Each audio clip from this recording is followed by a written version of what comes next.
In the dim glow of neon lights flickering against the rain-slicked windows of Rosie's diner, a scream shattered the late-night hush. It wasn't a blood-curdling wail of terror, but the sharp, desperate cry of a woman pushed to her breaking point. "Get your hands off me!" she shouted, her voice cracking like thunder in the otherwise quiet eatery. That was Sarah, the waitress who'd been serving coffee and smiles for 12 grueling hours, now cornered by 3 burly men whose laughter echoed like hyenas in the wild. Sarah Thompson was no stranger to hardship. At 32, she was a single mother raising her 8-year-old daughter, Lily, in a small town where dreams went to die under the weight of unpaid bills and endless shifts. Rosie's diner, with its checkered floors and vinyl booths cracked from years of use, was her lifeline. She worked the graveyard shift to make ends meet, pouring coffee for truckers, flipping burgers for insomniacs, and wiping away the tears of her own exhaustion in the back room. Sarah had a smile that could light up the darkest night, a genuine one, born from the kind of resilience that only comes from burying a husband too young to cancer and fighting tooth and nail to keep her little girl in dance classes. But tonight, that smile was nowhere to be found.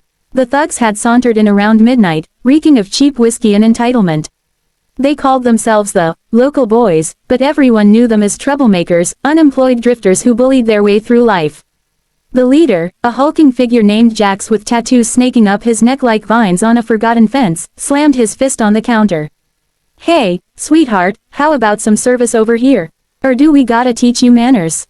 Sarah approached cautiously, notepad in hand, her heart pounding. "What can I get you gentlemen?" she asked, her voice steady despite the tremor in her hands. But Jax wasn't interested in the menu. He leaned in too close, his breath hot and foul. "How about you sit with us? A pretty thing like you shouldn't be slaving away. We could show you a good time." His cronies snickered, one of them, a wiry guy with a scarred lip, grabbing her wrist as she tried to pull away. The diner wasn't empty. Old Mr. Hargrove sat in the corner, nursing his black coffee, his arthritic hands shaking as he pretended not to notice. A young couple on a late-night date whispered nervously, eyes darting to the door. And Rosie herself, the 60-year-old owner with a no-nonsense glare, was in the kitchen, but she was alone tonight, her fry cook having called in sick. Sarah felt the weight of isolation crush her. "Please, let go," she pleaded, her voice dropping to a whisper. "I have a daughter. Just order or leave." Jax laughed, yanking her closer. "A daughter? Bet she's as feisty as her mom. Maybe we'll stick around and meet her." The threat hung in the air like smoke, igniting a fire of fear in Sarah's chest. Memories flooded her. Lily's innocent giggles, her tiny hand in Sarah's as they walked home from school, the promise Sarah had made at her husband's grave to protect their girl no matter what. Tears welled in her eyes, but she refused to let them fall. Not in front of these monsters.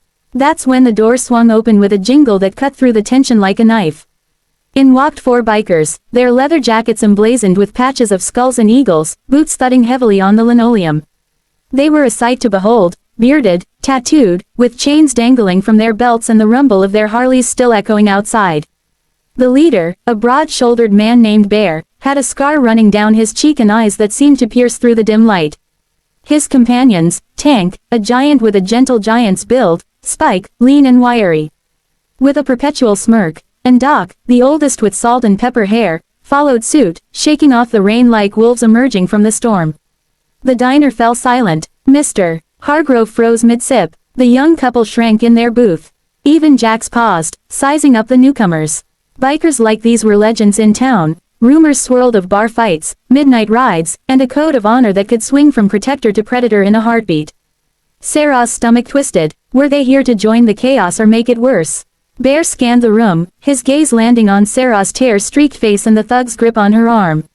His expression hardened, a storm brewing behind those steel-blue eyes. "What's going on here?" he growled, his voice low and gravelly, like thunder rolling in from afar. Jax released Sarah with a shove, puffing out his chest. "None of your business, leather boy. We're just having fun with the help." His friend stood, cracking knuckles, ready for a scrap.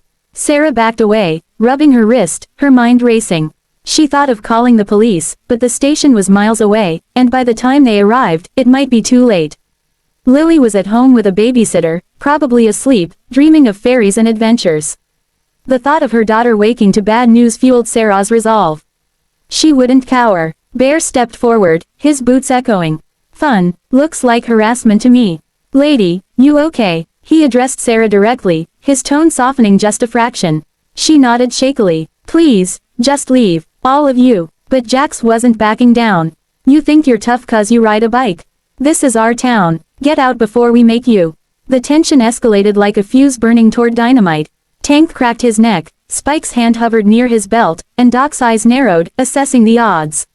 The young couple whispered about fleeing, but the door was blocked. Rosie emerged from the kitchen, wielding a rolling pin like a weapon. I've called the cops, she lied, her voice firm but quivering. Bear ignored Jax, turning to Sarah. What's your name? Sarah, she whispered. Sarah, he repeated, as if committing it to memory. I'm Bear, these are my brothers. We don't stand for this crap. Then, to Jax, apologize. Now, Jax lunged, swinging a wild punch. Bear dodged effortlessly, grabbing Jax's arm and twisting it behind his back with practiced ease. The thug yelped in pain. Let go, you freak.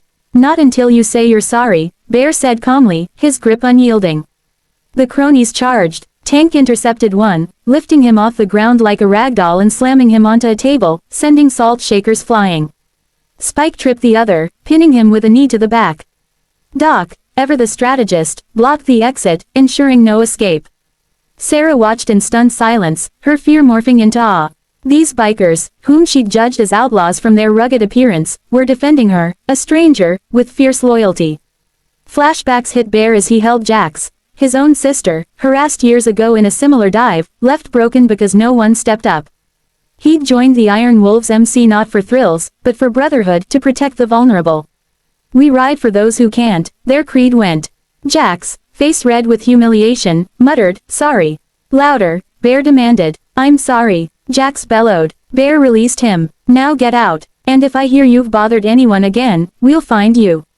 The thugs scrambled out, tails between their legs, the door slamming behind them.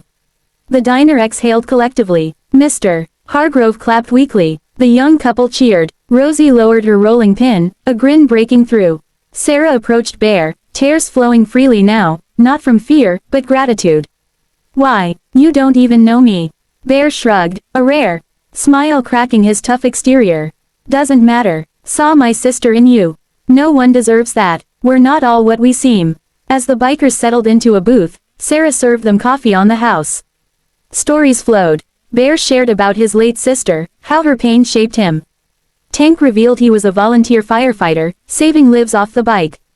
Spike, a mechanic, fixed cars for single moms pro bono. Doc, a former medic, patched up wounds in more ways than one. Sarah opened up about her husband, Lily, the daily grind.